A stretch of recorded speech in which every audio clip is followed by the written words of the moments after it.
Good morning. This is our third lecture of electricity class 10th. In this lecture, we are going to discuss a very important topic of class 10th, electric current.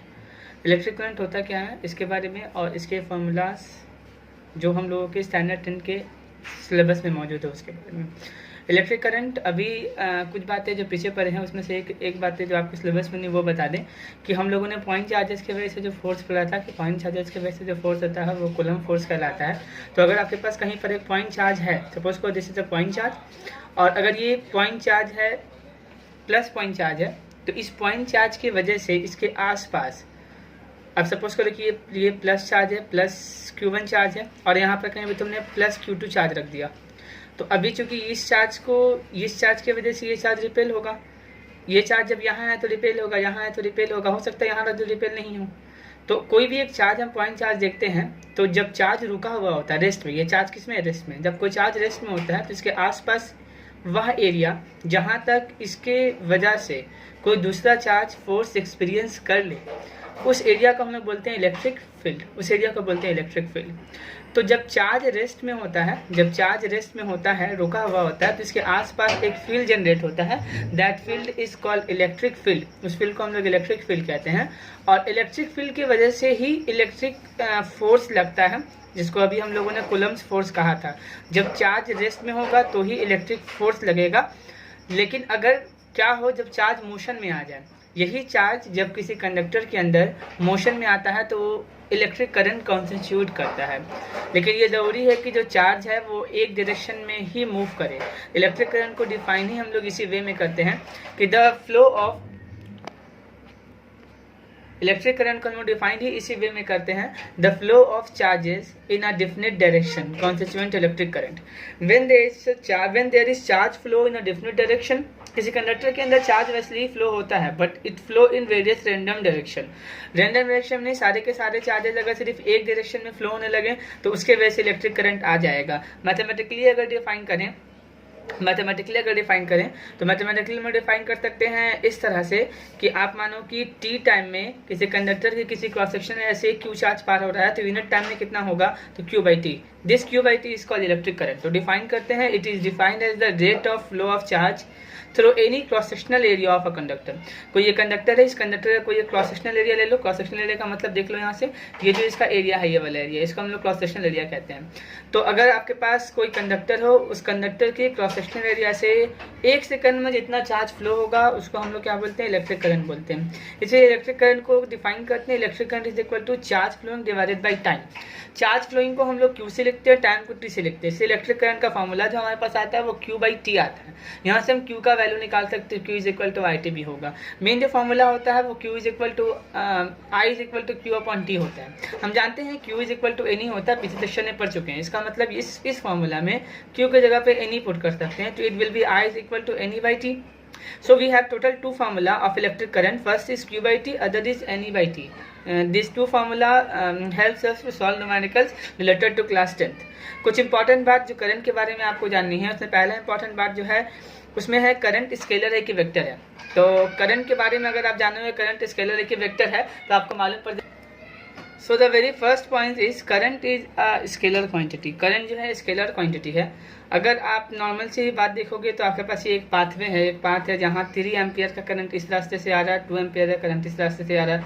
देखा गया कि अगर ये आप इसको direction ना दोगे तो करंट फ्लो नहीं होगा, लेकिन ऑल दो डायरेक्शन दे रहे हैं तो कोई भी सर्किट से जब करंट फ्लो होता है तो उसमें डायरेक्शन ऑब्वियसली होता है। जबकि स्केलर को हम लोग डिफाइन किए कि स्केलर उस क्वांटिटी को बोलते हैं जिस क्वांटिटी में सिर्फ मैग्नीट्यूड और डायरेक्शन ना हो, बट यहाँ पर ऑलरेडी करंट में डायरेक्शन होता है। 3 एम्पियर का करंट इधर से दोगे, 2 एम्पियर का इधर से दोगे, तो ये डायरेक्शन है।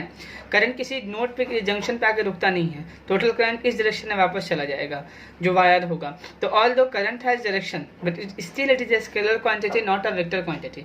इट इज बिकॉज कि ऑल दो डायरेक्शन तो आपने दे रखा है लेकिन ये वेक्टर एडिशन को फॉलो नहीं करता है। 3 ampere current plus 2 ampere current, बाहर जो आउटकम्स आया वो 5 ampere. This is simple algebra, this is scalar addition not vector addition, that's why current is a scalar quantity. The very next point is unit of current. What will be the unit of current? If we discuss about the unit of current, then the SI unit of current is ampere. As we all know that I is equal to Q/T. Q is a charge and the unit of charge is coulomb. Time second, this is coulomb divided by second, coulomb per second. और coulomb per second को हम क्या बोलते हैं? Ampere. AMPER, name of the scientist Andrew Marie Ampere. So इसलिए ampere को लिखते वक्त ध्यान देंगे कि ए छोटा लिखें और जब उसका सिंबल लिखें तो सिंबल में एक ए कैपिटल लिखें. Just keep this thing in your mind. अगला पॉइंट जो आपको देखना है, जब हम लोग अगर डिफाइन कर लिए कि ऐसा यूनिट 1 एम्पियर होता है तो 1 एम्पियर ऑफ इलेक्ट्रिक करंट को डिफाइन कैसे करेंगे? बहुत आसान है. कोई कंडक्टर में अगर 1 कूलम का चार्ज 1 सेकंड में पास होता है तो उसे हम लोग 1 एम्पियर बोलेंगे. Current through a wire is said to be 1 ampere if a charge of 1 coulomb flow through any cross section of wire in 1 second. किसी भी वायर क्रॉस सेक्शन से 1 सेकंड में 1 कूलम का चार्ज अगर फ्लो होता है तो 1 एम्पियर का चार्ज 1 एम्पियर का करंट कहलाएगा. याद करो जब हम लोग उस वक्त, ये तो 1 एम्पियर ऑफ इलेक्ट्रिक करंट हो गया. बट याद करो हम लोगों ने पीछे पढ़ा था कि चार्ज का यूनिट कूलम तो होता है लेकिन 1 कूलम को डिफाइन नहीं किया था कि 1 कूलम कैसे डिफाइन करते हैं. यहाँ से कर सकते हैं क्योंकि हम जानते हैं कि I इज इक्वल टू होता है Q/T, तो इसका मतलब Q is equal to IT. तो करंट की मदद से हम लोग चार्ज को डिफाइन कर सकते हैं. तो 1 कूलम ऑफ चार्ज यहीं पे कंटिन्यूसली में डिफाइन कर लेते हैं. 1 कूलम ऑफ चार्ज क्या है? 1 coulomb of charge is the charge that flow when a current of 1 ampere flows through any cross sectional area of the wire. कोई भी आपके पास वायर है, उस वायर से अगर 1 सेकंड में किसी क्रॉस सेक्शन से 1 कूलम का करंट अगर पास होता है तो वो चार्ज जो होगा वो कितना कहलाएगा? 1 कूलम कहलाएगा. Okay, our next topic is direction of flow of electric current. अब ऑब्वियसली इसका नेक्स्ट टॉपिक जो हम लोग का होगा वो सर्किट होगा. जब हम लोग सर्किट पढ़ते हैं तो ये बात काफ़ी ज़रूरी होता है कि सर्किट में डायरेक्शन ऑफ करंट क्या है. अगर आप स्टैंडर्ड 8 में पढ़े होगे तो आपको वहाँ पर एक सर्किट हम लोग बनाते थे और सर्किट में डायरेक्शन देखते थे करंट का डायरेक्शन क्या है. तो अगर वहाँ पर आपको करंट का डायरेक्शन याद होगा तो हम लोग positive terminal of the cell to negative terminal of the cell current का डायरेक्शन दिखाते हैं. एक्चुअली में सही क्या है इसको देखते हैं हम लोग. तो डायरेक्शन ऑफ करंट किसी भी, हम लोग सिर्फ कंडक्टर के बारे में बात करें, सॉलिड कंडक्टर में 2 तरह का करंट एक कंडक्टर में फ्लो होता है. एक को कन्वेंशनल करंट कहते हैं और एक को इलेक्ट्रॉनिक करंट कहते हैं. कन्वेंशनल करंट क्या है?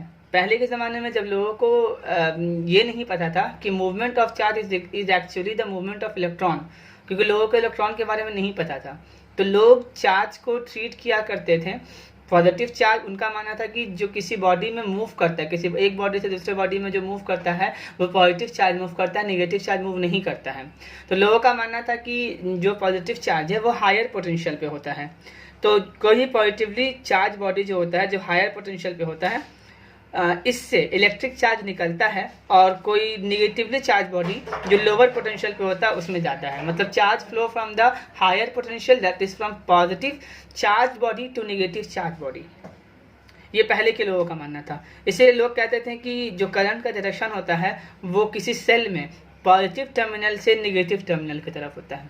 बट बाद में जब इलेक्ट्रॉन की डिस्कवरी हो गई तो लोगों को मालूम पड़ा कि flow of current is actually the flow of electrons and that current is termed as electronic current.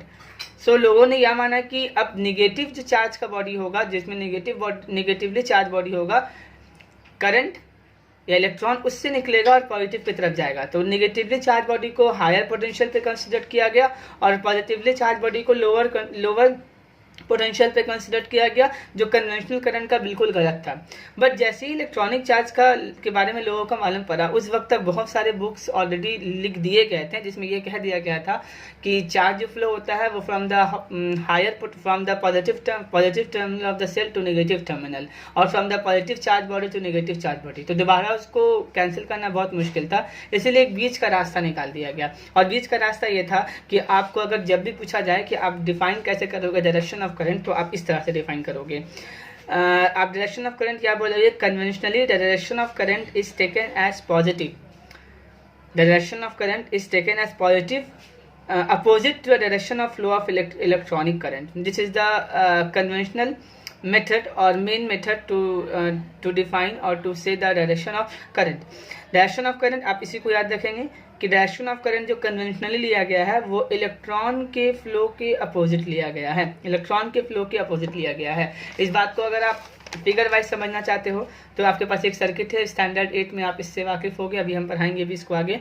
यहाँ एक आपका सेल है, ये सेल का पॉजिटिव टर्मिनल है, ये नेगेटिव टर्मिनल है, तो करंट हमेशा पॉजिटिव टर्मिनल से निकलता है, हम लोग देखे थे। ये कन्वेंशनल डायरेक्शन है करंट का, इस करंट को आई को हम लोग कन्वेंशनल करंट कहते हैं। पॉजिटिव टर्मिनल से निकलेगा, नेगेटिव टर्मिनल में चला जाएगा, this is the conventional direction.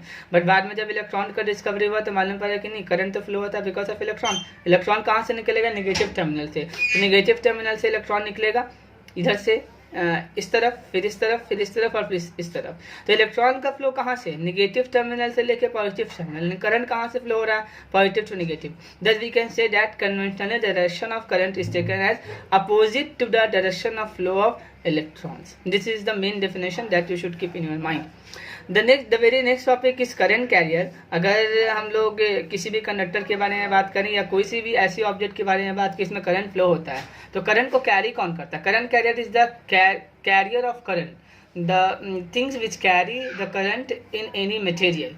तो if we have metallic conductor then the current carrier will be free electron. Metallic conductor के अंदर फ्री इलेक्ट्रॉन होता है और फ्री इलेक्ट्रॉन जो होता है वो करंट कैरी करता है, अपने साथ करंट ले जाता है। फ्री इलेक्ट्रॉन्स, फ्री इलेक्ट्रॉन्स क्या होता है इसके बारे में हम लोग रेजिस्टेंस में पढ़ेंगे, आपको समझाएंगे।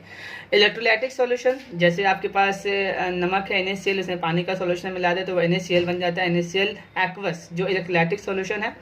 उसमें आयंस दैट इज कटायन और anion act as a current carrier. And in semiconductor there will be a free electrons as well as holes which act as a current carrier.